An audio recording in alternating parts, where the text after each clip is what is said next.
Japanese children cry less. It's not that they feel less, but that they are often taught how to deal with difficult feelings. But first, a question. When your child cries, what is your first reaction? Most parents naturally say, "Don't cry, it's okay." It's said out of love. But oftentimes, the message is unknowingly sent, "Your feelings aren't okay. They need to stop." Japan has broken this cycle with a 60-second practice that most Western parents have never heard of. Japan is consistently known as one of the most emotionally disciplined societies in the world. Children there go to school alone at the age of 6. They clean their own classrooms. They sit with discomfort. They don't run away from it. This is no accident. It didn't happen suddenly. It's hardwired into the way Japanese parents respond to their children from the very beginning. And researchers who have studied Japanese parenting, including research at Kyoto University and various studies in cross-cultural psychology, have noticed one thing in particular. The thing that stands out the most is a word. It's called Kimochi. It happens in most homes, and I'm not blaming anyone here, because we all do it. Your child is upset. He's crying, screaming, throwing things, or suddenly going quiet. And your natural instinct, quite naturally, is to fix it. "Hey, don't cry. You're fine. Look, do you want something to eat? Let's go see something." You distract, you de-escalate, you go to resolve it. And yes, for a moment, it works. The crying stops, peace returns. But what's really going on inside? Your child is learning that feelings are something to be pushed aside, not to be understood, not to be felt, just to be erased. And when they grow up, they'll either suddenly overreact because they haven't been taught how to process feelings, or they'll become completely emotionless. Because that's what happens when you suppress emotions for 15 years. We think we're helping. In fact, we're unknowingly teaching the habit of avoiding emotions. And it's not your fault. No one taught you this either.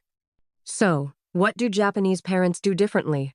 I want to be very clear here because when you hear this, it might seem quite simple. In Japan, there is a cultural concept called Kimochi, which literally means feeling or state of mind. But it isn't just a word, it's a practice. From a very young age, Japanese parents verbalize their children's emotions, saying them out loud, repeatedly, and without judgment. When a child cries, instead of saying, "Don't cry," a Japanese parent says, "You're feeling sad right now, aren't you?" That's okay. Similarly, when a child is angry, instead of saying, "Calm down," they say, "I can see you're feeling very frustrated, annoyed. That's natural." The key point here is they don't try to fix the emotion or downplay it. They simply acknowledge it. This practice also has a name in developmental psychology. It's called emotion coaching, first popularized by psychologist John Gottman. The basic idea is simple: to help a child understand and express their emotions, rather than trying to ignore or suppress them. Now let's look at the science behind it. When a child is very emotional, angry, crying, or scared, the emotional system in their brain is more active. In this state, rational thought works slower because the brain is essentially in immediate reaction or survival mode. The important thing here is not just to stop the child, but to help them understand their feelings. When you name a child's feelings like, "You're feeling angry right now," or "You're feeling sad," an important process starts in the brain. When the feeling is expressed in words, the child's thinking part gradually becomes more active and the emotions come under some control. This is the concept that UCLA psychiatrist Dan Siegel has put simply, "Name it to tame it." Research shows that naming feelings can help regulate emotions. Japanese parenting often sees this kind of behavior as part of everyday life. They help children verbalize their feelings, not just in times of crisis, but also in normal conversation. For example, when a child is happy, "You seem really happy today. Did something nice happen at school?" When they feel hurt or upset, that must feel really disappointing. When they get frustrated with a toy, "You're feeling frustrated right now, aren't you?" Again and again, every day. Slowly, the child develops something important: the ability to recognize and identify their own emotions. And that is the foundation of emotional regulation. So, what does this look like in real life? Because the theory sounds easy, but the real test comes at 7 p.m. when everyone is tired and your child is having a meltdown over a broken cookie. That's when these things really have to be put into practice. Here's how you bring Kimochi into your home, starting today. First, when your child gets emotional, your instinct will be to fix it immediately. Don't. Just breathe for 1 second. That tiny pause is the difference between reacting out of frustration and responding with intention. Second, you don't need to say anything perfect. Just calmly state what you see in front of you. You feel really bad, don't you? I think this really hurt you. That's it.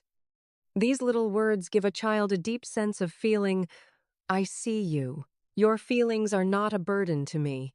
Third, don't rush to solutions. A hand on the shoulder, quiet eye contact. Your presence alone says I'm not going anywhere. That is the most powerful thing a parent can give. Fourth, read a book and ask, how do you think she felt? Pause a cartoon. What's he feeling right now? Build the language when the stakes are low.